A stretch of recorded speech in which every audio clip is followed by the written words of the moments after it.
ওগো, বাসায় ফিরবা কখন? কেন, কিছু লাগবে? এমনি। ওহ, আচ্ছা। এই শোনো শোনো। কি? না মানে কি? একটা আনবা। আবার কি? আরে ইয়ে। আরে বাবা, সেটাই তো জিজ্ঞাসা করছি, ইয়েটা কি? উফ, বলবো না। না বললে আনবো কিভাবে? থাক, লাগবে না। আহা, বলোই না। উফ, তুমি প্রতিদিন বাসায় আসার সময় নিয়ে আসো, আর এখন বলছো ইয়েটা কি? আচ্ছা, সোজাভাবে বলো, কি লাগবে? বলবো বলো। না, থাক, বলবো না। আহা, একবার বলেই দেখো না। আসার সময় আমার জন্য ডেইরি মিল্ক চকলেট নিয়ে আসবে, কেমন? এই কথা? হুম কি এক শোভা পেয়েছে, বাচ্চাদের মতো। হুম আমি এখনো বাচ্চা, ওকে? কয়দিন পর নিজের কোলেই একটা বাচ্চা আসবে, আর উনি এখনো নিজেকে বাচ্চা দাবি করে। চুপ ফাজিল, একদম মার দিব। খালি পচা কথা বলে। এইটা পচা কথা? পচা কথা। আমি এখন বাবু নিতে চাই না। এখন নিলে সমস্যাটা কি? আরো 1 বছর পর নেব। কিন্তু কেন? আমি এখনো বাচ্চা, আর একটা বাচ্চার কোলে তুমি অন্য একটা বাচ্চা কিভাবে দিবা বলো? সো এখন আমার ধারে কাছেও আসবে না, বলে দিলাম। তুমি বাচ্চা? আমি এখনো বাবু। আজকে বাসায় এসে নেই। আবার পচা কথা বলে একদম মার দিব কিন্তু। আজ রাতে বাসায় এসে নেই, তারপর পচা কথা কি সেইটা বুঝাবো। আমি রাতে আম্মুর সাথে ঘুমাবো তাহলে। বললেই হয়ে গেল। রাতে বাসায় এসে নেই, দাঁড়াও। চুপ, খালি দুষ্টুমি। দুষ্টুমি ছাড়া কিছু বোঝে না, ফাজিল একটা। বুঝতেও চাই না। রান্না আছে, ফোন রাখছি এখন। মেয়েটার সাথে আমার বিয়ে হয়েছে আজ 2 বছরের কাছাকাছি। নাম আতিফা। অ্যারেঞ্জ ম্যারেঞ্জ ছিল আমাদের। জীবনে প্রেম কে জিনিস সেটা বুঝতেই পারিনি, কারণ ভার্সিটি লাইফে একটু বোকা টোকা টাইপের ছিলাম। বলতে গেলে খুব বেশি বোকা টাইপের। মেয়েদের চাওয়া পাওয়াগুলো বুঝতাম কম, তাই কখনো প্রেম করতে পারিনি। কিন্তু আতিফাকে বিয়ে করার পরেই কেমন যেন চালাক হয়ে গেছি। সেই বিয়ের পর থেকে আজ অবধি একটা অভ্যাস প্রতিদিন কন্টিনিউ করতেই হয় আমাকে। সেটা হচ্ছে প্রতিদিন অফিস থেকে বাসায় ফেরার পথে আতিফার জন্য চকলেট আমাকে নিতেই হবে। আর না নিয়ে গেলে তো হয়েছে, শীতকালেই কালবৈশাখী ঝড় শুরু হয়ে যাবে। আচ্ছা, একটা কথা বলো তো আতু, কি? প্রতিদিন এত চকলেট খাও কেন? আচ্ছা, তুমি প্রতিদিন ভাত খাও কেন? পেট ভরার জন্য। আমি চকলেট খাই আমার পেট ভরার জন্য। চকলেট খেতে খেতে আতিফা আমার প্রশ্নের উত্তর দিল। চকলেট খেলে মানুষের পেট ভরে, সেইটা এই প্রথম শুনলাম আমি। চকলেট খেলে কারো পেট ভরে? আর কারো পেট ভরে কিনা জানি না, তবে আমারটা ভরে। অদ্ভুত অভ্যাস তোমার। সারাদিন বাসায় একা থাকি, তাই চকলেট খেয়ে দিন পার করি। ভাবছি তোমাকে একটা জীবন্ত পুতুল এনে দিব। পুতুল আবার জীবন্ত হয় কখনো? হয়। এই পুতুলটা সারাদিন ঘরের এক কোণা থেকে অন্য কোণায় ঘুরে বেড়াবে, দৌড়াদৌড়ি করবে, দুষ্টুমি করবে। তোমার আর একা লাগবে না তখন। এতক্ষণে তোমার কথার মানেটা কি তা বুঝেছি। এই ছোট কথাটা বুঝতে এতক্ষণ?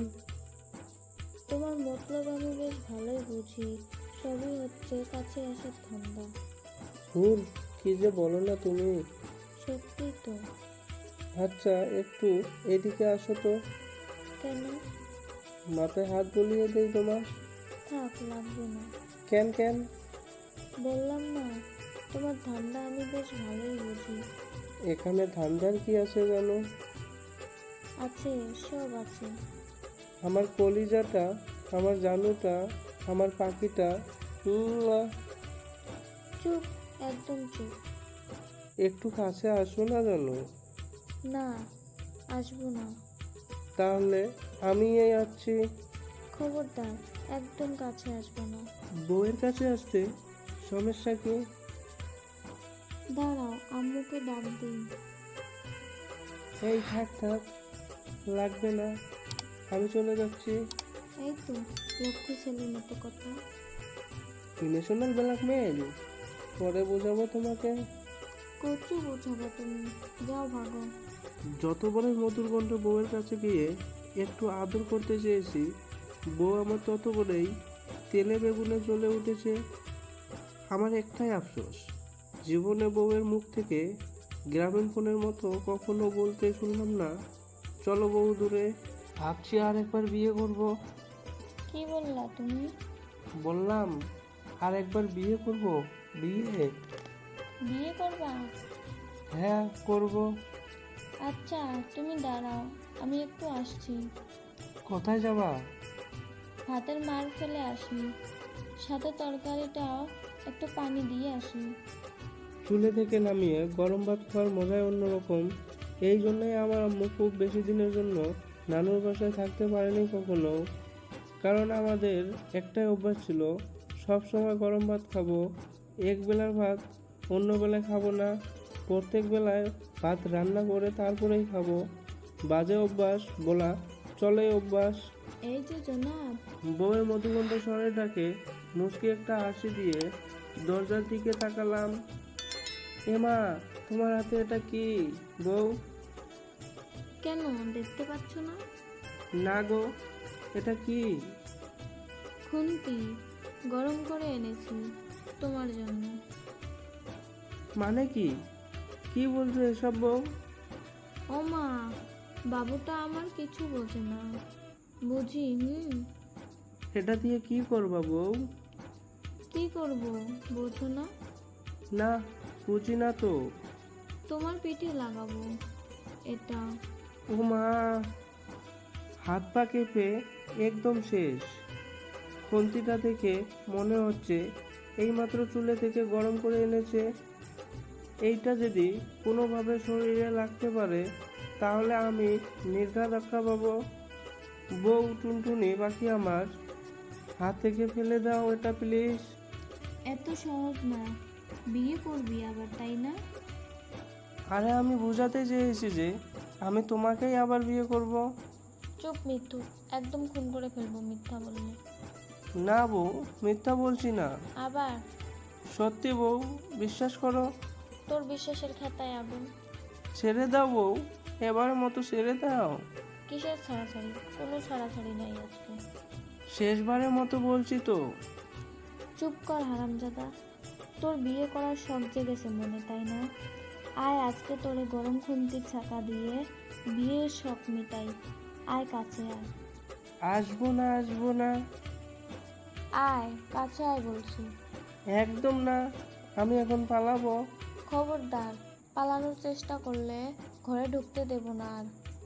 তাতে কি, গার্লফ্রেন্ডের বাসায় থাকবো। কি? ঘরে বউ রেখে বাইরে গার্লফ্রেন্ড? তবে রে হারামি, আজকে তো তোরে কিছুতেই ছাড়ছি না আমি। বউ রেখে গার্লফ্রেন্ডের? হ্যাঁ, দাঁড়া, ছুটাচ্ছি তোর গার্লফ্রেন্ডের চিন্তা, দাঁড়া। বউ আমার একদম দরজার সামনে দাঁড়িয়ে আছে, দরজা দিয়ে যে পালাবো সেই রাস্তাও নাই। বউ আমার গরম গন্তি নিয়ে ক্রমশই আমার কাছে যাচ্ছে। কি করি এখন? চোখ বদ্ধ করে মাথা চুলকাচ্ছি আর উপরের দিকে তাকিয়ে মনে মনে বলছি, ফান্দে পড়িয়া বোকা কান্দে রে। তো বন্ধুরা, আপনাদের কাছে স্বামী স্ত্রীর ভালোবাসার গল্পটি দিলাম। স্বামী স্ত্রীর গল্পটি ভালো লাগলে আপনাদের প্রিয় মানুষটির কাছে শেয়ার করবেন। আর এরকম গল্প প্রতিনিয়ত পেতে হলে আমাদের চ্যানেলটি সাবস্ক্রাইব করে বেল আইকনটি বাজিয়ে রাখুন। ধন্যবাদ সবাইকে।